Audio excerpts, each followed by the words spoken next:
Hello students, आपका फिर से स्वागत है सवलथम क्लासेस में और मैं हूं प्रहलाद खंडेलवाल।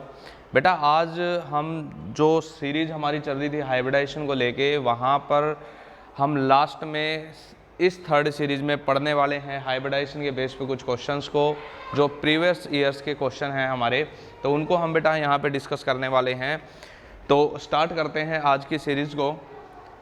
तो यहाँ पे हम कुछ क्वेश्चंस जो हैं उनको उठा लेते हैं। क्वेश्चन क्या है आपको दिखाई पड़ रहा होगा स्क्रीन पे। सबसे पहला क्वेश्चन हमारा यहाँ पे अराइज होता है, वो क्या है, ये कहता है sum of the property of two species.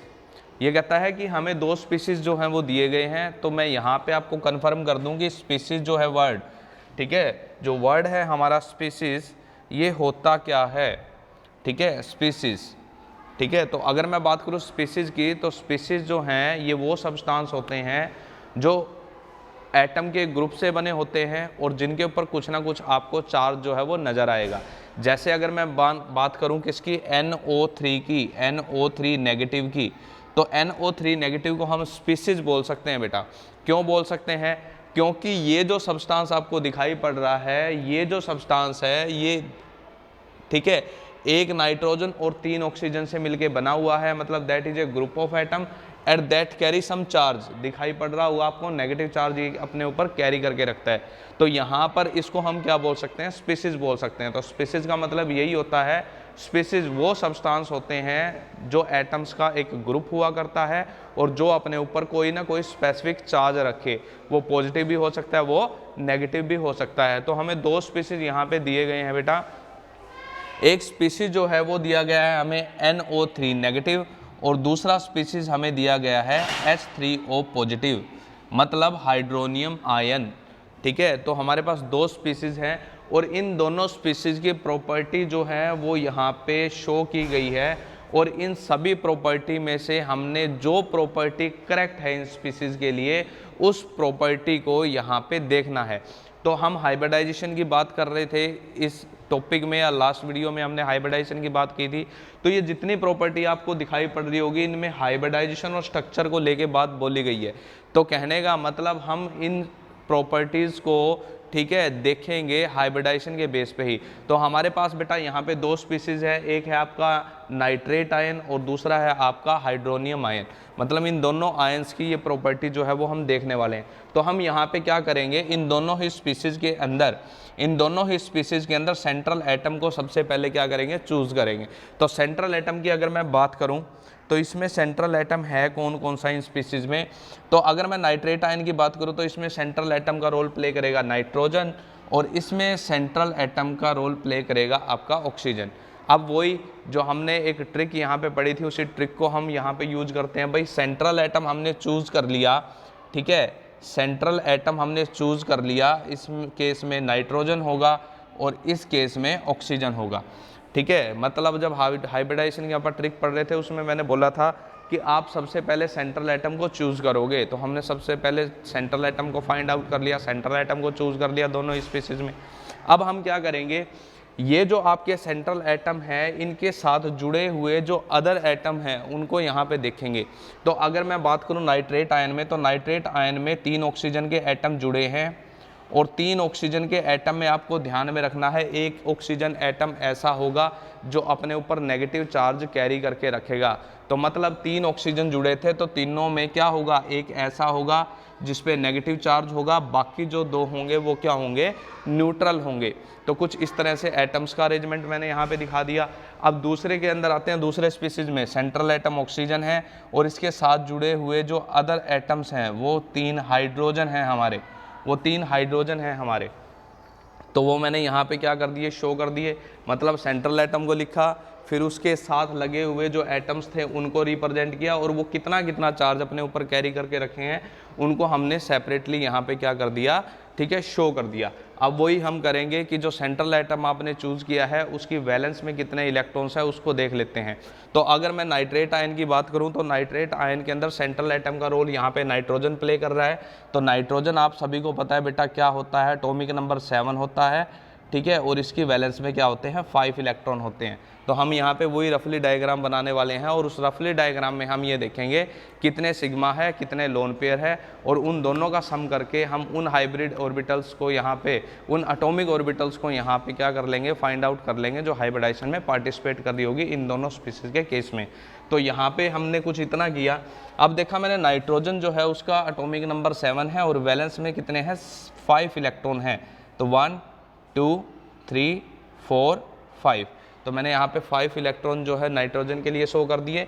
अब देखो क्या है, अब हमारे पास दूसरा जो यहाँ पे एटम है जो नाइट्रोजन के साथ अटैच है वो ऑक्सीजन है। ऑक्सीजन का एटॉमिक नंबर 8 हुआ करता है और वैलेंस में 6 इलेक्ट्रॉन हुआ करते हैं। ये तो उस ऑक्सीजन की बात है ना बेटा जो न्यूट्रल है, ठीक है ना, जिसके ऊपर कोई भी चार्ज नहीं है, उसकी वैलेंस में 6 इलेक्ट्रॉन है। बट यहाँ पे एक ऑक्सीजन एटम हमें ऐसा दिखाई पड़ रहा है, ठीक है, जिसके ऊपर नेगेटिव चार्ज है, मतलब उसकी वैलेंस में एक एक्स्ट्रा इलेक्ट्रॉन और है। मतलब अगर इस ऑक्सीजन की बात करूं तो इसकी वैलेंस में तो 6 इलेक्ट्रॉन है, इसकी वैलेंस में तो 6 इलेक्ट्रॉन है, इसकी वैलेंस में भी 6 इलेक्ट्रॉन है, बट ये हमें कोई नॉर्मल ऑक्सीजन दिखाई नहीं पड़ रहा है यहाँ पे, ठीक है। तो इसकी वैलेंस में, ठीक है, 6 इलेक्ट्रॉन के अलावा एक एक्स्ट्रा इलेक्ट्रॉन है। मतलब जो आपका ऑक्सीजन एटम एक नेगेटिव चार्ज कैरी करके रखेगा, ठीक है, उसमें उसकी वैलेंस सेल से एक एक्स्ट्रा इलेक्ट्रॉन आपको देखने को मिलेगा। तो यहाँ पे इस ऑक्सीजन के पास, O नेगेटिव के पास, ठीक है, क्या होगा, एक इलेक्ट्रॉन एक्स्ट्रा होगा, मतलब वैलेंस में 7 इलेक्ट्रॉन होंगे। तो इसको अपना ऑक्टेट पूरा करने के लिए 1 इलेक्ट्रॉन की रिक्वायरमेंट है, इन दोनों को 2 इलेक्ट्रॉन की रिक्वायरमेंट है, ठीक है। और इस केस में थोड़ा सा और आपको डिस्कस कर लेता हूँ कि जो नाइट्रोजन होता है हमारा, नाइट्रोजन होता है वो क्या करता है बेटा, मिनिमम, अगर मिनिमम बात करें तो वो बेटा क्या करता है, 3 बॉन्ड बना सकता है, मिनिमम वो 3 बॉन्ड बना सकता है। बट अगर हम बात करें भाई मैक्सिमम कितने बना सकता है, तो मैक्सिमम वो बना सकता है 4। और मतलब 3 बनाने के बाद ये चौथा बॉन्ड हमारा कैसे बनेगा, जब आपका नाइट्रोजन अपने लोन पेयर के इलेक्ट्रॉन्स को, जब अपने लोन पेयर के इलेक्ट्रॉन्स को क्या कर देगा, डोनेट कर देगा, तब आपका ये 4th बॉन्ड बनेगा, जिसका नेचर जो है वो क्या होगा, कोऑर्डिनेट बॉन्ड, मतलब डेटिव बॉन्ड जैसा होगा, ठीक है। तो यहाँ पे क्या है हमने, और मैं अगर बात करूँ तो लोन पेयर क्या होते हैं, लोन पेयर वो इलेक्ट्रॉन्स का पेयर होता है बेटा जो बॉन्ड फॉर्मेशन में पार्टिसिपेट नहीं करता। तो ये थोड़ी सी आपको ध्यान में रखना है। तो ये सारा का सारा सिस्टम करने के बाद हमने थोड़ा सा ध्यान में रखना है कि जो हमारा सेंट्रल एटम होता है वो सेंट्रल एटम हमेशा क्या करता है, ठीक है, नाइट्रोजन के केस में मिनिमम 3 बॉन्ड बनाएगा, मैक्सिमम 4 बनाएगा, ठीक है। और 4 कब बनेंगे, जब बनेंगे जब 3 बन जाएंगे, और चौथा जब बनेगा जब वो नाइट्रोजन अपने लोन पेयर के इलेक्ट्रॉन किसी को डोनेट कर देगा। और नेचर उस बॉन्ड का कैसा होगा, डेटिव, या फिर बोल सकते हैं कोऑर्डिनेट। तो यहाँ पे इतना कुछ करने के बाद देखो सेंट्रल एटम को चूज कर लिया, वैलेंस में 5 इलेक्ट्रॉन थे, शो कर दिए, 3 ऑक्सीजन जुड़े थे, 1 2 3, और एक ऑक्सीजन ऐसा होगा जो नेगेटिव चार्ज कैरी करके रखेगा, शो कर दिया। अब क्या है, जो ऑक्सीजन है वैलेंस में क्या होते हैं, हमने अभी पढ़ा 6 इलेक्ट्रॉन होते हैं, मतलब इस ऑक्सीजन के पास 6, इसके पास 6, बट ये तो नॉर्मल ऑक्सीजन नहीं है, तो मतलब नॉर्मल नहीं है तो क्या है, नेगेटिव चार्ज है ना, 1 नेगेटिव चार्ज, इसका मतलब एक एक्स्ट्रा इलेक्ट्रॉन है वैलेंस से, मतलब 6 + 1 मतलब 7 इलेक्ट्रॉन है। अब देखो इसको अपना ऑक्टेट पूरा करने के लिए 1 इलेक्ट्रॉन की रिक्वायरमेंट है, 1 इलेक्ट्रॉन की रिक्वायरमेंट है, तो बेटा क्या करेगा, ये आपका जो ये है ना सेंट्रल एटम नाइट्रोजन, ठीक है, इसके साथ क्या करेगा, एक सिंगल बॉन्ड बना लेगा, ठीक है, एक सिंगल बॉन्ड बना लेगा। उसके बाद अगर अब बात करूं मैं दूसरे ऑक्सीजन के एटम की, तो दूसरा ऑक्सीजन जो है उसकी वैलेंस में कितने हैं, 6 इलेक्ट्रॉन। अब ये अपना ऑक्टेट पूरा करने के लिए क्या करेगा, 2 इलेक्ट्रॉन शेयर करेगा सेंट्रल एटम से, मतलब ये ऑक्सीजन एटम, ठीक है, इस नाइट्रोजन से 2 इलेक्ट्रॉन शेयर करेगा, ठीक है। ऊपर वाला क्या कर रहा था, 1 इलेक्ट्रॉन शेयर कर रहा था, मतलब इस नाइट्रोजन और पहले O नेगेटिव के बीच में क्या बनेगा, सिंगल, दूसरे के बीच में बनेगा डबल। अभी देखो नाइट्रोजन की कैपेसिटी थी बेटा 3 बॉन्ड बनाने की, जो ये बना चुका है, 1 2 3 बना चुका है, बट हमने तीसरे ऑक्सीजन को भी तो इस नाइट्रोजन के साथ जोड़ना है। वो कैसे जुड़ेगा, वो ऐसे जुड़ेगा जब ये नाइट्रोजन अपने इन लोन पेयर को डोनेट कर देगा ना इस ऑक्सीजन के एटम को, तब ये कोऑर्डिनेट यहाँ बॉन्ड यहाँ पे क्या हो जाएगा, फॉर्म्ड हो जाएगा। मतलब ये नाइट्रोजन अपने लोन पेयर के दोनों इलेक्ट्रॉन को क्या कर रहा है, दोनों इलेक्ट्रॉन्स को, ठीक है, दोनों इलेक्ट्रॉन्स को, यहाँ पे जो 2 इलेक्ट्रॉन थे उन दोनों इलेक्ट्रॉन्स को, ठीक है, क्या कर रहा है, इस ऑक्सीजन को क्या कर रहा है, डोनेट कर रहा है, जिसके कारण इस नाइट्रोजन और इस ऑक्सीजन के बीच में ये एरो वाला बॉन्ड बन रहा है, जिसको स्पेशली क्या बोला जाता है, कोऑर्डिनेट बॉन्ड। अब कोऑर्डिनेट बॉन्ड जो होता है वो एक्ट करता है कोवलेंट बॉन्ड की तरह, मतलब कोऑर्डिनेट बॉन्ड जो है वो टोटली क्या होता है, एक कोऑर्डिनेट बॉन्ड जो है वो टोटली एक कोवलेंट बॉन्ड हुआ करता है, ठीक है। और जब भी किसी दो एटम्स के बीच में कोऑर्डिनेट बॉन्ड बनता है तो हम उसका नेचर जो है वो कैसा, ठीक है, कि कैसे उसको, उस नेचर को किस तरह से कंसीडर करते हैं, सिग्मा बॉन्ड की तरह कंसीडर करते हैं। तो अगर मैं यहाँ पे बॉन्ड का नेचर देखूँ NO3 नेगेटिव आयन के केस में, तो ये हमारा सिग्मा, इस नाइट्रोजन और इस ऑक्सीजन के बीच में डबल बॉन्ड बन रहा है, तो एक सिग्मा एक पाई। ऊपर वाले में क्या है, नाइट्रोजन और इस O नेगेटिव के बीच में एक सिंगल बॉन्ड बन रहा है, तो ये क्या है हमारा सिग्मा। तो अगर मैं NO3 नेगेटिव आयन के केस में देखूँ तो आपका जो N है, मतलब सेंट्रल एटम है, वो क्या कर रहा है बेटा, वो यहाँ पे 1 2 3 तो बना रहा है सिग्मा बॉन्ड, ठीक है, 3 तो बना रहा है सिग्मा बॉन्ड। और अगर मैं नाइट्रोजन की बात करूँ तो वैलेंस में इसके 5 इलेक्ट्रॉन थे और पाँचों के पाँचों इलेक्ट्रॉन यूटिलाइज हो गए, मतलब यूज हो गए बॉन्ड फॉर्मेशन में। तो आपके सेंट्रल एटम के पास कोई भी इलेक्ट्रॉन जो है वो नहीं रहा जिसने बॉन्ड फॉर्मेशन में पार्टिसिपेट ना किया हो।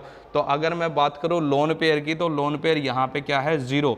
तो मैंने आपको लास्ट टाइम एक फॉर्मूला बताया था कि किसी सेंट्रल एटम में, ठीक है, कितनी ऑर्बिटल जो है वो हाइब्रिडाइजेशन में पार्टिसिपेट करेगी। वो कैसे कैलकुलेट करेंगे कि उस मॉलिक्यूल में जो सेंट्रल एटम है या उस स्पीसीज में, उस रेडिकल में जो सेंट्रल एटम है वो कितने नंबर ऑफ सिग्मा बॉन्ड बना रहा है, तो हमने कैलकुलेट किया 3 बना रहा है। और कितने उसके पास लोन पेयर है, तो लोन पेयर तो इस केस में क्या है, 0 है। तो ये दोनों का सम करूँ तो मेरे पास आ गया यहाँ पे रिजल्ट 3। इसका मतलब ये है कि नाइट्रोजन की जो वैलेंस सेल है और उस वैलेंस सेल के अंदर, ठीक है, जो 3 ऑर्बिटल हैं वो 3 ऑर्बिटल हाइब्रिडाइजेशन में पार्टिसिपेट कर रही है। अब कौन कौन सी कर रही है वो देखते हैं। तो हम s ऑर्बिटल के बिना हाइब्रिडाइजेशन जो है वो पॉसिबल है ही नहीं, तो मतलब कंटिन्यू सीरीज में रखेंगे, एक s ऑर्बिटल और 2 p ऑर्बिटल, ठीक है, एक s ऑर्बिटल और 2 p ऑर्बिटल। कौन कौन सी, एक s ऑर्बिटल और 2 p ऑर्बिटल, ठीक है, ये 3 ऑर्बिटल हाइब्रिडाइजेशन में पार्टिसिपेट करेगी। और रिमेनिंग जो आपकी एक p ऑर्बिटल रहेगी, ठीक है, जो रिमेनिंग एक p ऑर्बिटल रह गई, वो p ऑर्बिटल किस चीज़ का काम करेगी, वो अनहाइब्रिड ऑर्बिटल का काम करेगी और पाई बॉन्ड, ठीक है, पाई बॉन्ड बनाने का, ठीक है, वो काम करेगी। तो अगर मैं इस नाइट्रेट आयन के अंदर देखूं तो आपका जो नाइट्रोजन सेंट्रल एटम है उसकी हाइब्रिडाइजेशन जो है वो यहाँ पे क्या आती है, देखो इस नाइट्रेट आयन में नाइट्रोजन एटम जो है उसकी एक s ऑर्बिटल और 2 p ऑर्बिटल हाइब्रिडाइजेशन में पार्टिसिपेट कर रही है, तो इसकी हाइब्रिडाइजेशन हमारे पास आ जाती है sp3, ठीक है, sp2 सॉरी, इसकी हाइब्रिडाइजेशन आ जाती है हमारे पास sp2। अगर मैं यहाँ पे sp2 के, ठीक है, ज्योमेट्री को देखूं तो sp2 की ज्योमेट्री जो है वो हमने कैसे पढ़ी थी, दैट आर ट्रायंगुलर प्लेनर।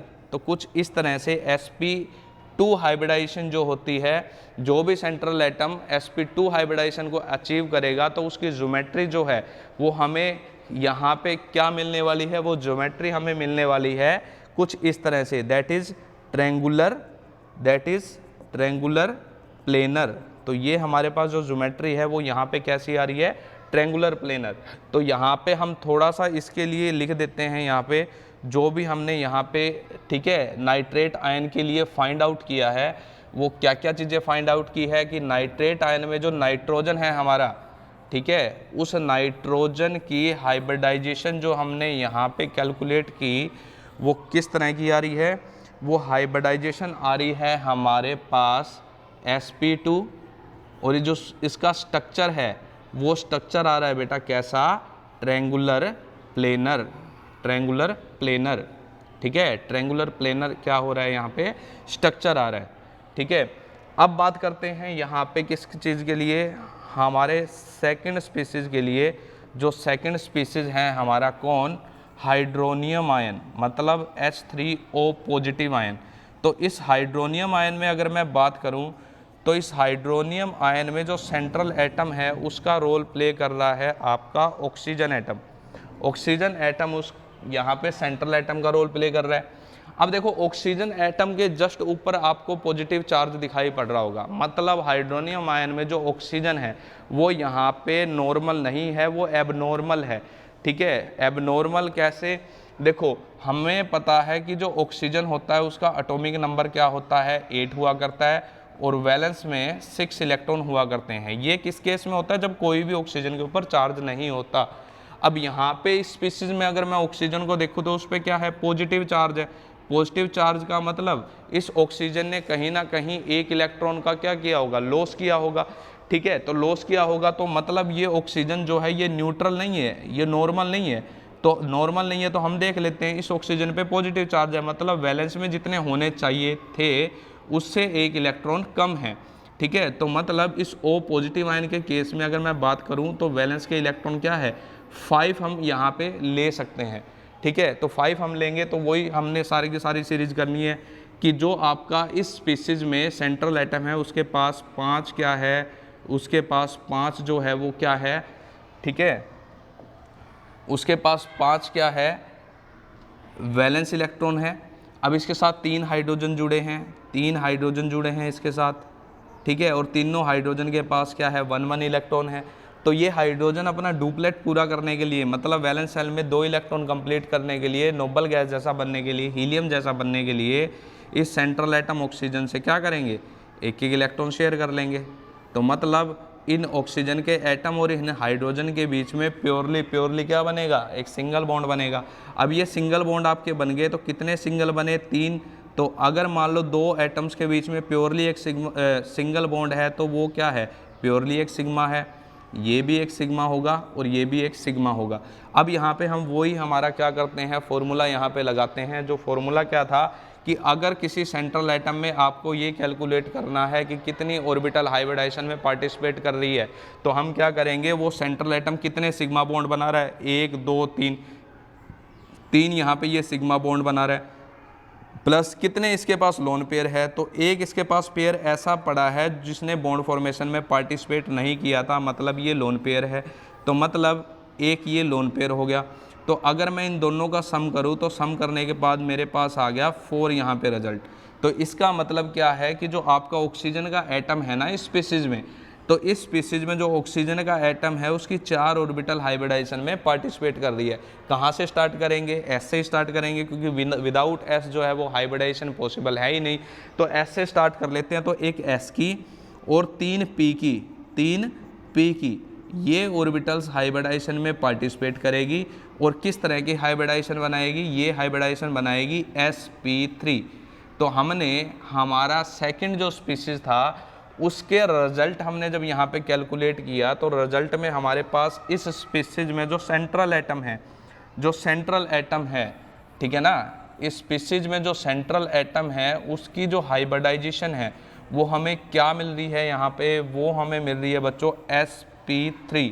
तो मैं यहाँ पे शो कर देता हूँ सेकंड स्पीशीज के लिए जो रिजल्ट हमने यहाँ पे निकाला है उस चीज़ को। तो रिजल्ट लिख देते हैं हम यहाँ पे। क्या है कि जो ये हमारा स्पीशीज है इसमें जो सेंट्रल एटम है उसकी हाइब्रिडाइजेशन है sp3। और जब भी कोई सेंट्रल एटम क्या करता है? sp3 हाइब्रिडाइजेशन को अचीव करता है, ठीक है, तो उसकी ज्योमेट्री जो होती है वो क्या होती है? कुछ इस तरह से, दैट इज़ टेट्राहाइड्रल। तो यहाँ पे ये थी हमारी ट्रेंगुलर, ठीक है, ये थी हमारी ट्रेंगुलर, और ये जो ज्योमेट्री हमारे पास आ रही है ये है बेटा क्या? Tetrahedral, tetrahedral. अगर मैं इनके स्ट्रक्चर की बात करूँ तो ये स्ट्रक्चर कैसे आएंगे? देखो ये जो बीचों बीच है यहाँ आपका क्या होगा? नाइट्रोजन डिफ्यूज कर दो, यहाँ नाइट्रोजन को डिफ्यूज़ किया, उसके बाद 3 ऑक्सीजन है, एक ऑक्सीजन को मैंने यहाँ रखा, एक को यहाँ रखा कुछ इस तरह से, और एक ऑक्सीजन को मैंने यहाँ पे रख दिया। ठीक है, अब ये नाइट्रोजन जो है सपोज करो इस ऑक्सीजन को अपना लोन पेयर क्या कर देता है? डोनेट कर देता है। तो इस नाइट्रोजन और इस ऑक्सीजन के बीच में यहाँ पे बन रहा है क्या? ठीक है, कोऑर्डिनेट बॉन्ड। ठीक है, ये आपका वो ऑक्सीजन है जिस पे नेगेटिव चार्ज था, प्योरली क्या बना रहा है? Sigma bond. और ये वो ऑक्सीजन है जो नाइट्रोजन के साथ क्या कर रहा है? मल्टीपल बॉन्ड बना रहा है जिसमें एक सिग्मा एक पाई। और ये जो कोऑर्डिनेट बॉन्ड था इसका भी नेचर कैसा होगा? Like a sigma bond. तो हमारे पास अगर मैं आपके इसकी बात करूं कि इसकी नाइट्रेट आयन की, तो कुछ ये हमें इस तरह से दिखाई पड़ेगा, कुछ ये हमें इस तरह से दिखाई पड़ेगा। अगर मैं इसकी बात करूँ तो देखो ज्योमेट्री कैसी आ रही है, टेट्राहाइडल। अगर इसकी शेप की बात करें, ठीक है, तो आपने देखा था इसके अंदर प्रेजेंस थी किसकी, लोन पेयर की। ये अपने पास एक लोन पेयर रखता है। अगर मान लो किसी भी सेंट्रल एटम के पास लोन पेयर आ जाता है तो उसकी जो ज्योमेट्री होती है वो ज्योमेट्री बेटा क्या हो जाती है, इर्रेगुलर हो जाती है। मतलब जो उसकी रेगुलर पहले ज्योमेट्री आ रही थी वो ज्योमेट्री क्या हो जाएगी, डिस्टर्ब हो जाएगी। जैसे ही आप लोन पेयर वहाँ पे फिट करोगे तो आप देखोगे कि शेप जो है वो चेंज हो जाएगी। तो इस केस में ठीक है पैरामिडल शेप यहाँ पे हो जाएगी, क्योंकि लोन पेयर आप जब यहाँ रखोगे तो इस तरफ बॉन्ड बनेंगे, सिर्फ और सिर्फ इस तरफ।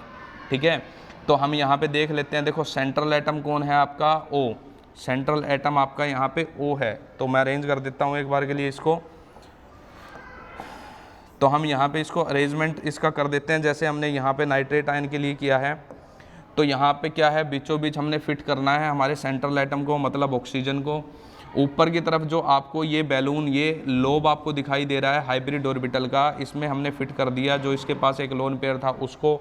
अब यहाँ पे ये जो 3 आपको लोब या फिर हाइब्रिड ऑर्बिटल नीचे की तरफ दिखा रखी है, ये प्योरली क्या है, आपके सिग्मा बॉन्ड है जो इस केस में बन रहे हैं। ठीक है, इस केस में बन रहे हैं। तो कुछ इस तरह से ठीक है इसका स्ट्रक्चर हमें नज़र आएगा। ठीक है, तो अगर स्ट्रक्चर की बात करें, ज्योमेट्री की बात करें तो इस केस में टेट्राहाइडल है। अगर हम इसकी शेप देखेंगे तो मैंने बताया था आपको कि आप लोन पेयर को छुपा लो, छुपाने के बाद हमें क्या है, पैरामिडल शेप यहाँ पे क्या है दिखाई पड़ रही है। तो अब हम इन प्रॉपर्टीज़ को देख लेते हैं। तो फर्स्ट पॉइंट देखो यहाँ पे क्या है, तो ये स्पीसीज थे हमारे पास 2 और इन दोनों स्पीसीज में कुछ प्रॉपर्टीज़ को नीचे दिया गया था और ये बोला गया था कि इसमें करेक्ट प्रॉपर्टी को आप चूज़ करो। तो दोनों स्पीसीज का डाटा हमारे सामने है और हम यहाँ पे मैच कर लेते हैं कि कौन सी प्रॉपर्टी ऐसी है जो बिल्कुल ठीक है यहाँ पे। तो सबसे पहले डिसिमिलर इन हाइब्रिडाइजेशन। ठीक है, सबसे पहले यहाँ पे अगर आप पढ़ोगे तो आपको यहाँ पे मिल रहा है क्या, डिसिमिलर इन हाइब्रिडाइजेशन। बिल्कुल ठीक बात बोल रहा है यहाँ पे। यहाँ पे हाइब्रिडाइजेशन देखो क्या है, sp2 और यहाँ पे हाइब्रिडाइजेशन क्या है, sp3। तो जाहिर सी बात है दोनों ही स्पीसीज की जो हाइब्रिडाइजेशन है वो डिसिमिलर है। ठीक है, सिमिलर नहीं है, सेम नहीं है सेंट्रल एटम के लिए। उसके बाद नेक्स्ट क्या बोल रहा है, डिफरेंट। ठीक है, स्ट्रक्चर। तो स्ट्रक्चर की अगर हम बात करें तो इसमें स्ट्रक्चर देखो कैसा है, इसमें है ट्रायंगुलर प्लेनर स्ट्रक्चर, और इसमें अगर स्ट्रक्चर की बात करें तो कैसा स्ट्रक्चर है, टेट्राहाइड्रल।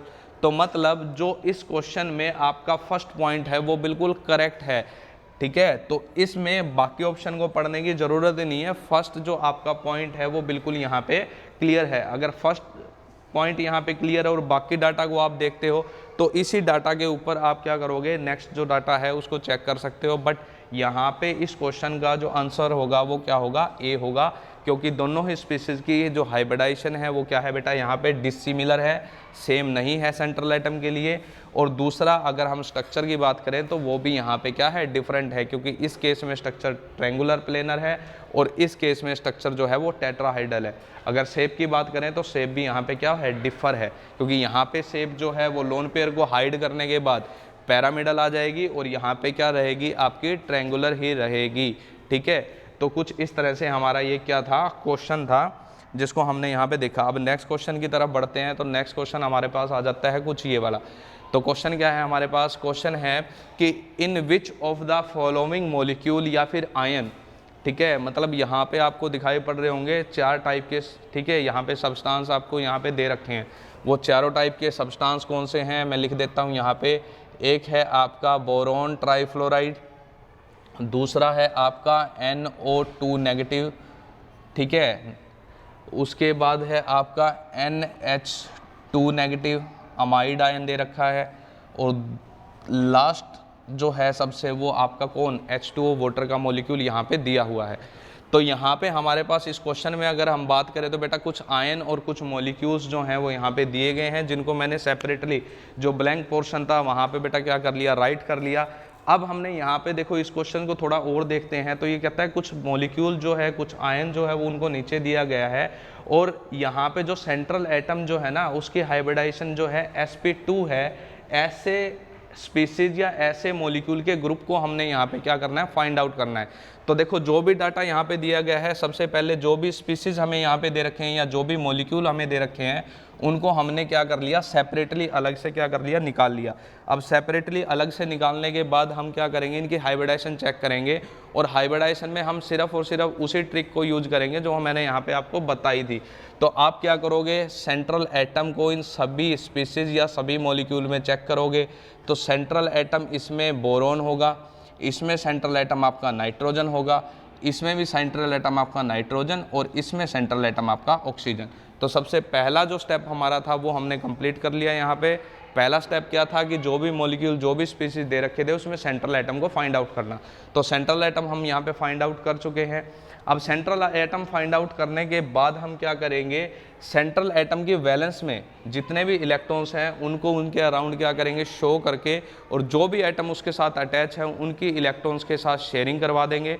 ठीक है, जो भी एटम अटैच है उनके इलेक्ट्रॉन्स के साथ उसकी शेयरिंग करवाएंगे और एक रफली डायग्राम बना लेंगे। वहाँ से अपने को आइडिया लग जाएगा कि क्या इनकी हाइब्रिडाइजेशन हो सकती है। तो यहाँ पे बोरोन है, एटॉमिक नंबर होता है हमारा 5। तो अगर मैं बोरोन के केस में बात करूँ तो 2 इलेक्ट्रॉन होंगे आपकी पहली सेल में और 3 इलेक्ट्रॉन होंगे आपकी वैलेंस सेल, मतलब लास्ट सेल में। तो ये बोरोन थे, वैलेंस सेल में 3 इलेक्ट्रॉन्स थे, तो तीनों इलेक्ट्रॉन्स को मैंने यहाँ पे रिप्रेजेंट कर दिया। अब इसके साथ जुड़े हुए हैं बेटा क्या, 3 फ्लोरीन। ठीक है, तो अगर मैं फ्लोरीन की बात करूं तो एटॉमिक नंबर होता है 9 और वैलेंस में फ्लोरीन के इलेक्ट्रॉन होते हैं 7। तो मतलब हर एक फ्लोरीन के वैलेंस में 7 इलेक्ट्रॉन है। तो ये अपना ऑक्टेट पूरा करने के लिए, मतलब वैलेंस सेल में 8 इलेक्ट्रॉन को कंप्लीट करने के लिए सेंट्रल एटम से सिर्फ और सिर्फ 1 इलेक्ट्रॉन क्या करेगा, शेयर करेगा। तो हमें यहाँ पे पता चल गया कि बोरोन के साथ जुड़े हुए जो फ्लोरीन है वो नेचर में कैसे हैं, मोनोवैलेंट है, मतलब एक सिंगल बॉन्ड ही बनाने वाले हैं। तो हमने यहाँ पे 3 फ्लोरीन लिए, कुछ इस तरह से हमने तीनों फ्लोरीन को यहाँ पे रखा, और रखने के बाद हमने इन तीनों फ्लोरीन को एक सिंगल बॉन्ड से इस सेंट्रल एटम से क्या कर दिया, ज्वाइन कर दिया। अब इस एटम और इस एफ एटम के बीच में प्योरली एक सिंगल बॉन्ड बन रहा है, मतलब प्योरली सिंगल बॉन्ड है, तो दैट इज नेचर। ठीक है, that is nature of this bond, that is sigma bond. तो यहाँ पे सिग्मा और यहाँ पे सिग्मा। ठीक है, तो अब यहाँ पे हम क्या कर देते हैं, वही हमारा फॉर्मूला लगाते हैं कि सेंट्रल एटम की कितनी ऑर्बिटल हाइब्रिडाइजेशन में पार्टिसिपेट कर रही है। तो कैसे पता लगाएंगे कि सेंट्रल एटम जो दूसरे एटम उसके साथ अटैच है वो उसके साथ कितने सिग्मा बना रहा है। तो 1 2 3 तो यहाँ पे सिग्मा बना रहा है। और अगर हम बात करें कितने लोन पेयर है, मतलब बोरोन की वैलेंस में तो 3 इलेक्ट्रॉन थे, तीनों ही यूटिलाइज हो गए बॉन्ड फॉर्मेशन में, तो इसके पास तो कोई भी लोन पेयर रहा ही नहीं ना। तो लोन पेयर नहीं रहा तो मतलब नंबर ऑफ लोन पेयर 0 और 0, और इसको जब मैं सम करूंगा तो मेरे पास रिजल्ट आने वाला है 3। तो मतलब इस केस में बोरोन की 3 ऑर्बिटल हाइब्रिडाइजेशन में पार्टिसिपेट करेगी। अब 3 ऑर्बिटल हाइब्रिडाइजेशन में पार्टिसिपेट करेगी तो कौन कौन सी होगी, एस से स्टार्ट करेंगे। तो वैलेंस सेल की एस ऑर्बिटल और 2 आपकी पी ऑर्बिटल हाइब्रिडाइजेशन में पार्टिसिपेट करेगी। तो यहाँ पे आपकी हाइब्रिडाइजेशन जो है, ठीक है, बोरोन ट्राइफ्लोराइड के केस में वो क्या आने वाली है, sp2 आने वाली है। तो यहाँ पे sp2 हमारे पास हाइब्रिडाइजेशन आ गई इस केस में। तो हमने जो एक मॉलिक्यूल था उसको देख लिया, और नेक्स्ट जो आता है वो हमारा क्या आता है, स्पीसीज आ जाता है। तो इसके लिए देखते हैं हम अब इसके लिए क्या होगा। तो इस डाटा को मैं रब करके थोड़ा सा इसके साथ ये डाटा यहाँ पे लिख देता हूँ। ठीक है, तो डाटा हम यहाँ पे लिख देते हैं। तो डाटा जो हमारे पास बोरोन ट्राइफ्लोराइड के केस में आया है हाइब्रिडाइजेशन के लिए, ठीक है, वो डाटा क्या है वो मैं यहाँ पे शो कर देता हूँ। वो डाटा मैंने यहाँ पे लिखा कि इसकी हाइब्रिडाइजेशन है भाई sp2। तो हमने sp2 हाइब्रिडाइजेशन वाले ही फाइंड आउट करने हैं। तो यहाँ पे sp2, अब इसके लिए देखता हूँ मैं।